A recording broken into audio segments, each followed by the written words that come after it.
ちょいと手伝おうか。行くよ。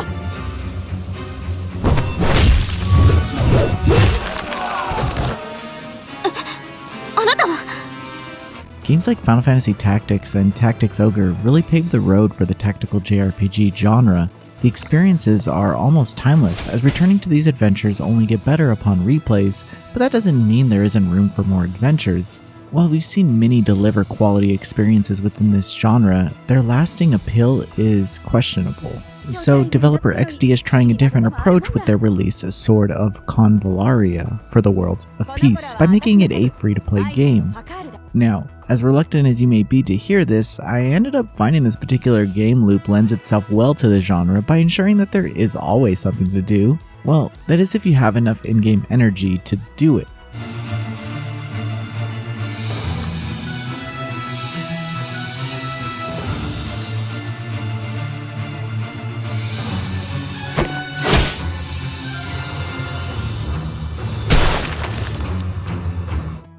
Sword of Convallaria for this World of Peace brilliantly sets up its war-torn setting as your nameable protagonist is thrown into jail. The depiction of the struggles of power is on full display in these opening moments, and it's pretty clear all hope is lost. However, as your character takes their last breath, they awaken in Elysium, where they have a chance to step forth into the Sea of Chaos and change fate.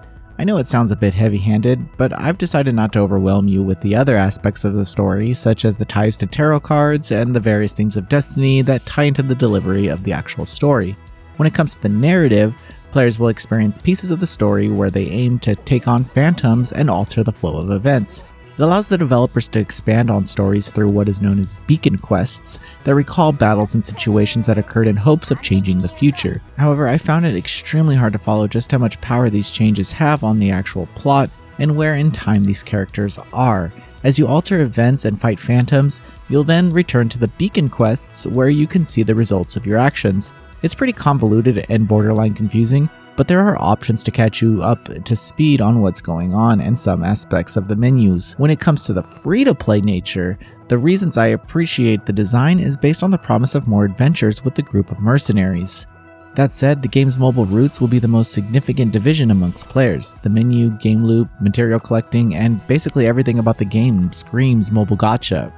Oh yeah, there's a gacha system and also an energy gauge. It's the biggest downside of an overall promising experience that I won't gloss over. There are timers on crafting and special units with in-game currency, which I don't really know the full extent of since I've only played the demo. Still, I didn't seem to be walled out of anything and always had enough materials to progress the main story, but I can only imagine that level grinding will be a significant system since there's an auto battle and speed up option that actually works pretty well during non-boss encounters. Interestingly, the game also features some sim management systems during the main storyline. Here, you are a member of the mercenary group taking on jobs and triggering events. The real story happens here until you need to head back to Elysium and alter something again. Still, everything you do unlocks new rewards and provides materials that strengthen your party. Even after playing a few hours, I found enjoyment in the variety of maps and mini scenes between the characters that show them growing closer. The battle system offers some unique features that utilize the environments to add damage to attacks. The various fields encourage strategy as you decide how to get through the fight without losing any units. As with other entries in this genre, units are weaker or stronger than other units, and abilities are learned after battles. There's a cooldown for some actions, but the gameplay is kept fairly straightforward. I'm worried that these systems won't evolve much in the later hours and instead result in the need for epic units that have access to flashier abilities. But you can equip and level up each character with appraised items, which is typical for any mobile game, to be honest. Sword of Convallaria is a gorgeous tactical JRPG that will likely create a division amongst longtime fans. On the one hand, you have a game that offers hours of deep SRPG content through an emotionally charged story, but on the other, you have to parse through mobile menus and systems to enjoy it. If you aren't familiar with the mobile RPG design, you may be left confused about how to get the most out of this experience. Still, I found my time with it largely positive and hope to see it only improve as it gets closer to a full release later this year. Now, just enjoy some gameplay.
次は私の番。そうね、私やりました。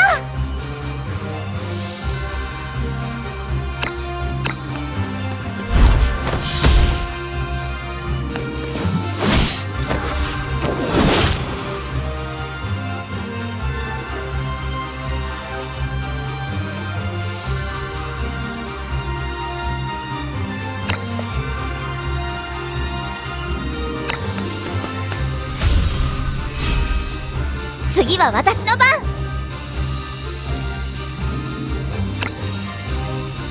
いいですよ。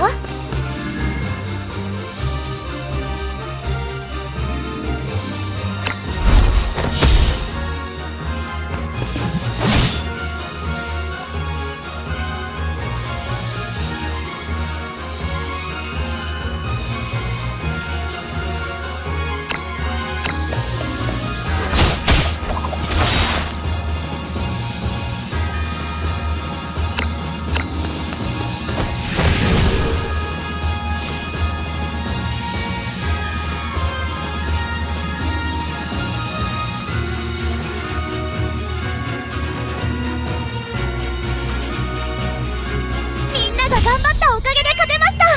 今夜はごちそうでお祝いだ。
次は私の番。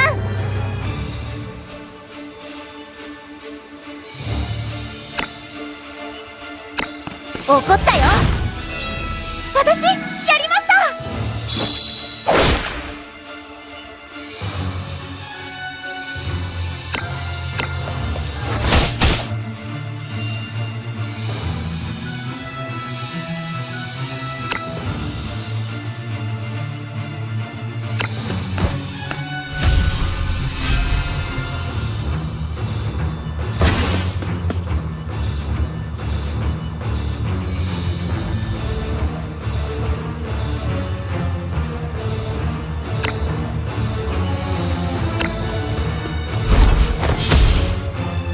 次は私の番。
Voice Pixel.